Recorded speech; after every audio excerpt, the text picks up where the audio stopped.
বেগুন দিয়ে চট জলদি একটা অসাধারণ রেসিপি বানিয়ে ফেললাম। একটু সরু সরু লম্বা বেগুন ছিল ঘরে অনেক, সেটাতেই ভাবলাম কি করব। তো একটা চট জলদিভাবে একটা ভালো রেসিপি শুরু করে দিলাম।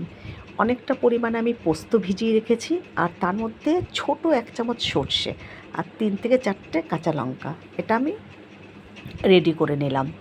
সর্ষে আর পোস্তটা কিছুক্ষণ ভিজিয়ে রেখে দিলাম, তাহলে খুব তাড়াতাড়ি ভালো মতন পেস্ট হয়ে যাবে। আর দেখো, বেগুনগুলো আমি দুভাগ করে কেটে নিয়েছি, লম্বা লম্বা বেগুনগুলোকে 4 টুকরো করেছি।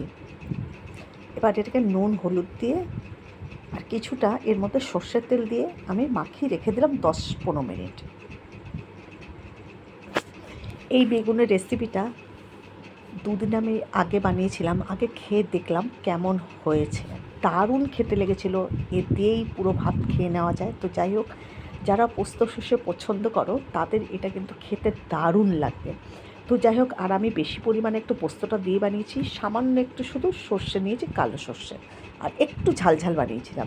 তো যাই হোক, কড়াইয়ের মধ্যে বেশ খানিকটা তেল দিয়ে আমি আগে বেগুনগুলোকে একটু লালচে লালচে করে ভেজে নিচ্ছি। বেগুনগুলোকে একটু উল্টিয়ে দিচ্ছি, বেগুনের গায়ে একটু হালকা লাল রং ধরলে আমি তুলে ফেলবো।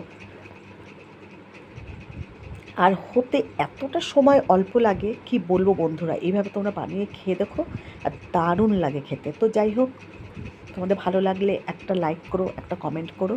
তো দেখো, বেগুনটা আমি উল্টিয়ে দিয়েছি, বেগুন কিন্তু আমার ভাজা খুব সুন্দরভাবে হয়ে গেছে। এই যে তুলে নিলাম।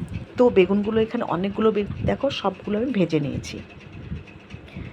আর এদিকে আমি একটা চা পাতা, যে আমরা যে চায়ের ছাঁকনি, সেই ছাঁকনির মধ্যে প্রথমে একটু ভিজিয়ে রেখেছিলাম পোস্ত সর্ষে, সেটাকে ওর মধ্যে ঢেলে তারপরে মিক্সার জারের মধ্যে নিয়ে নিয়েছি, ভালো করে একটা মিহি পেস্ট করে নিয়েছি।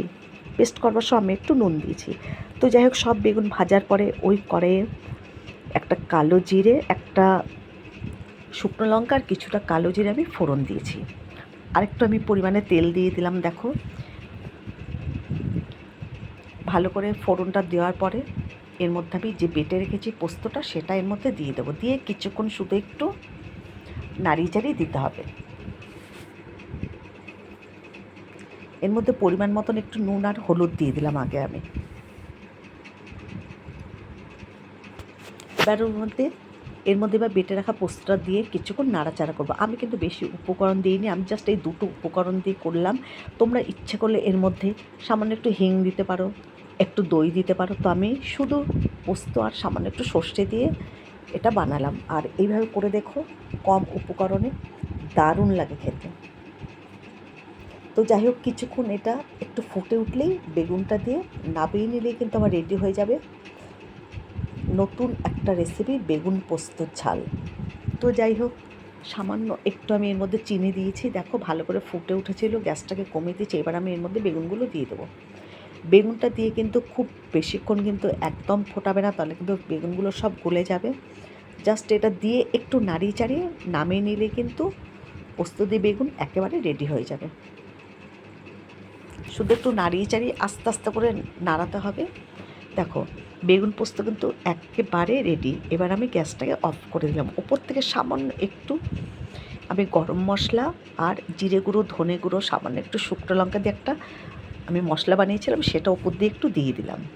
দেখো, দেখতে কতটা সুন্দর হয়েছে, আর খেতেও অসাধারণ হয়েছিল। তোমরা বন্ধুরা বাড়িতে বানিয়ে একবার খেয়ে দেখো, আর বলো যে কেমন লাগলো তোমাদের এই রেসিপিটা।